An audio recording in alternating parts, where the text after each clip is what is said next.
Hi Sarah, hi Cressida. Hello. And we've got Seb here as well, haven't we? We have. Hello, hello you.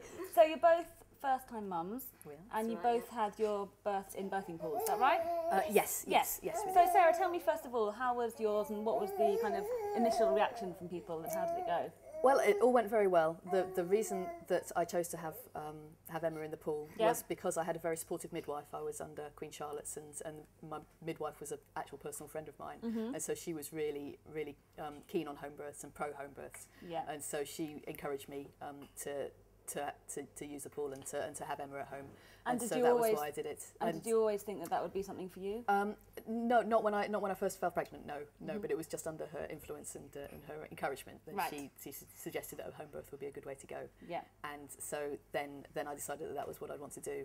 And the reaction from my family wasn't hugely positive, although I only knew that after the events because they didn't want to say at the time, we don't think you should have her at home. So but at the same time, yes, they did. They didn't want to worry anything, but afterwards they did say that they were worried about. And what were their issues? What were their worries? If there were any complications, it would be difficult to get to the hospital, and so it's safer in the hospital. Right. Whereas I felt the other way, that it would just be a lot easier at home, and I wouldn't have all the distraction of being in hospital, and I was slightly worried about MRSA and picking up bugs and things, which you'd hope that you wouldn't have at home. So all of that swayed me to have her at home. Especially worrying when you are giving birth, obviously you don't want to be picking up any nasty bugs. Exactly, yes, and for the welfare of the new baby as well. Yes. So in general, how was it all for you? Did it all? It all went very, very well. Yes, I didn't have any intervention, so I used a homeopathic drips on my tongue, but I think they were mainly just to distract me. I think that's the same. I also used a TENS machine, but again, I don't know that necessarily helped. I think again that was just for distraction, to distract you away from the pain of the contractions. And it was a smooth birth. No complications at all. Great. And how long were you in the birth pool for? I can't quite remember, but I laboured for about 9 hours, and I think I was in the birth pool for about 4 hours, and I think that was 2 hours after I got in, between getting in and Emma being born. Right. And then I stayed in for the placenta to come out. Yes. And so that was another sort of hour and a half waiting for the placenta to come out. Right. So overall, I was in the birth pool for about 4 hours. Right. Well, we'll come back and talk in more detail in a second. Sure. So, Cressida, how did yours go in general? How was it, the birth pool, and what was the reactions from your family and friends to start with? Quite similar to Sarah in terms of experience.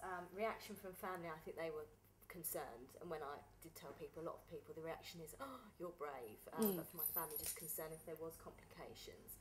I did a hypnobirthing course. Right.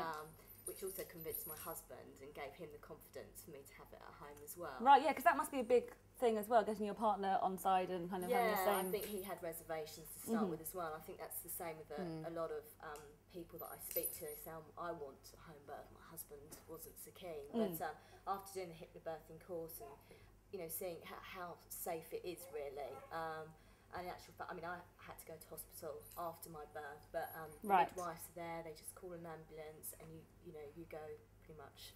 They come within 10 minutes, and you're there. So it's very safe. And so how long? So you didn't have you didn't go through the entire process in the birthing pool, but how long were you in there for? I was probably in there about 4 or 5 hours. Right. So I waited to get into the birth pool until I was in, really established labour. My labour started off quite strong and then sort of calmed down a little bit. So I waited. After my waters were broken, I got into the pool and I was in there about 4 or 5 hours.